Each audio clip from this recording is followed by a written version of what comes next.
Suatu malam di kos Aji yang barusan selesai makan malam, Aji baru ingat kalau besok dia harus mengumpulkan tugas kuliah. Lalu dia segera mencuci peralatan makannya.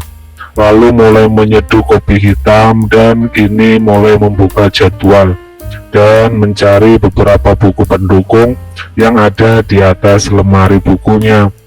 Dia juga mulai membuka laptopnya sambil dia membuka catatan tugas dari dosennya. Kini dia sambil menyalakan musik dangdut koplo untuk menemaninya di malam itu. Namun baru beberapa menit dia fokus mengerjakan tugas, tiba-tiba ada kilat dan disusul suara petir. Wah, sepertinya malam ini akan segera turun hujan. Benar saja, baru beberapa menit hujan pun turun disertai angin. Kini rasa dingin Aji rasakan, sehingga Aji putuskan untuk memakai jaket, lalu mengerjakan tugasnya kembali. Sebenarnya Aji itu agak malas untuk mengerjakan tugas, apalagi dengan suasana seperti sekarang. Namun Aji ingat pesan orang tuanya dan beberapa orang terdekatnya yang sering menyemangatinya, sehingga dengan sedikit semangat yang ada pada dirinya, tugas pun selesai dikerjakan. Namun tiba-tiba dia merasakan pengen buang air kecil, sehingga ia putuskan untuk ke kamar mandi yang ada di dalam kamarnya. Ketika berada di kamar mandi, terdengar suara tok tok tok. D, apakah sudah tidur? Permisi, ucap Diki. Ya, sebentar, ucap Aji. Kemudian Aji pun keluar dari kamar mandi, lalu membuka pintu depan kosnya. Cekrek. Loh, kakak, hujan-hujan gini, ada apa kak? Ucap Aji. Enggak, tadi kakak kan beli martabak telur. Tiba-tiba hujan, ya sudah, akhirnya kakak mampir deh ke kosmu. Nih, kakak bawakan martabak telur buat kamu, ucap Diki.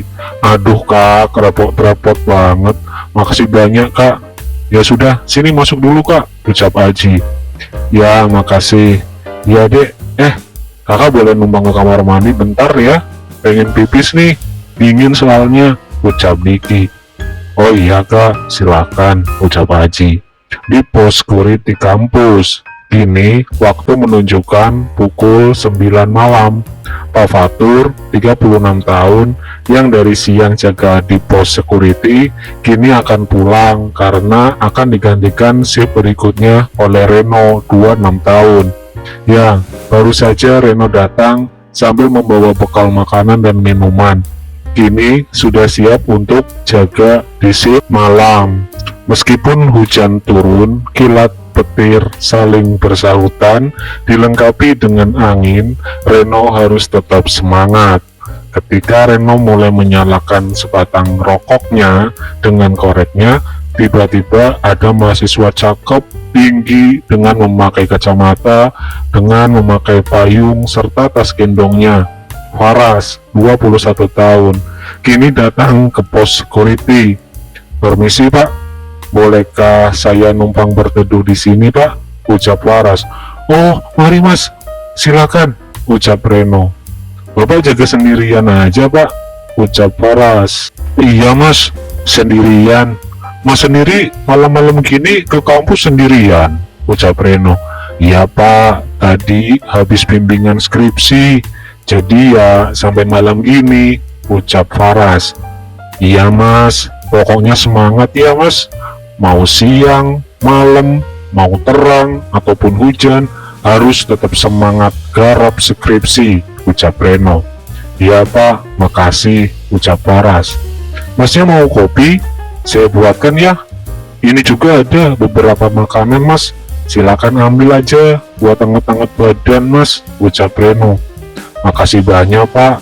Wah, pas banget pak, hujan dingin gini ada. Oh iya, jangan lupa klik tombol subscribe-nya, lonceng notifikasinya, dan juga di like ya. Terima kasih. Yang buat hangat-hangat, ucap Faras. Ya sebenarnya ada yang lebih hangat, yaitu kumpul sama istri. Hehehe, ucap Reno. Hehehe, Pak Reno sudah nikah, ucap Paras. Belum mas, ucap Reno. Loh, kok bilang ada yang lebih hangat, yaitu kumpul istri? Emangnya Pak Reno sudah pernah, ucap Paras. Ya belum sih, hanya berandai-andai saja, hehehe, ucap Reno. Oh gitu, kirain sudah. Emang Pak Reno mau yang kayak gitu, anget-anget nikmat, ucap Paras. Ya mau lah mas, ucap Reno. Tapi nggak sama cewek loh, ucap Paras. Lah terus sama siapa, ucap Reno. Gimana kalau sama saya pak, ucap Paras. Setelah selesai, akhirnya Paras pamit kepada Reno untuk pulang. Di kos Aji, Diki yang sedang bermain di kos Aji rupanya ketiduran, mungkin saking capeknya, dan Aji pun membiarkan Diki yang tidur pules, dan Aji pun menyelimutinya dengan selimut tebal, sehingga Aji pun tidur di samping Diki. Hingga alarm HP Aji pun berbunyi jam 5 pagi. Kini Aji bangun sambil mengucek-ngucek matanya, lalu melihat Diki, orang yang ia kagumi kini sedang tidur miring menghadap dirinya. Rupanya orang ganteng kalau tidur tetap aja ganteng, ucap Aji. Lalu kini Aji mencoba membuka selimut, lalu bangun dan pergi ke kamar mandi. Setelah dari kamar mandi, kini Aji mencoba mendekati Diki, lalu mencoba membangunkan Diki. Namun, Diki rasanya enggan untuk bangun, malah mengerjai Aji.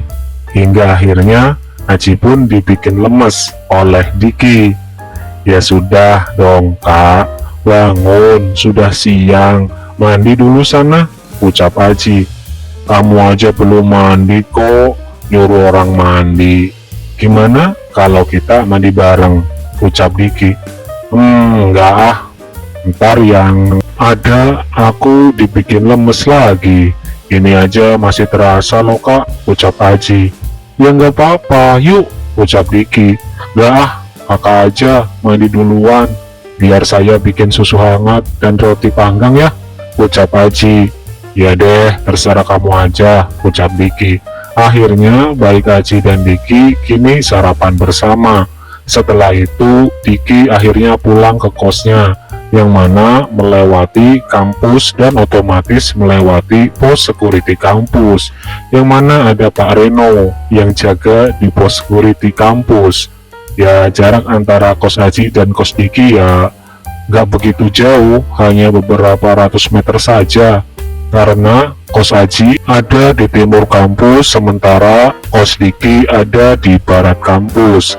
Kampus berada di tengah-tengah. Jadi ketika Diki beli martabak telur, Diki pun hanya jalan kaki saja. Tiba-tiba ada keramaian di kos depan jalan pas berhadapan dengan pos security kampus. Ada polisi dan juga ambulans, serta beberapa warga yang berkumpul di kos tersebut. Ada apa pak? Ucap Diki. Gak tahu mas, sebentar, pak cari info mas. Saya tak ke seberang sana, ucap Reno. Kalau gitu saya ikut pak. Ya, akhirnya Reno dan Diki menyeberang jalan raya menuju kos-kosan yang ramai tersebut. Selamat pagi pak, ucap Reno. Selamat pagi pak, ucap polisi. Maaf, ada apa ya pak, ucap Reno. Oh, ada mahasiswa bunuh diri atas nama Faras. Kayaknya kejadiannya itu sore kemarin, pak, ucap polisi. Apa? Faras? Boleh saya lihat wajah jenazah tersebut pak, ucap Reno. Silakan pak, tapi dari jauh saja ya pak, dan jangan menyentuh jenazahnya, ucap polisi. Siap pak, ucap Reno. Kini baik Reno dan Diki melihat jenazah Faras. Betapa kagetnya Reno, bukannya Faras semalam di pos security kampus, tapi kok kata polisi dia meninggal sore kemarin. Jadi yang semalam main kuda-kudaan dengan saya di pos security, next lanjut part berikutnya ya. Jangan lupa klik tombol subscribe-nya, tombol lonceng notifikasinya, dan like-nya ya. Terima kasih.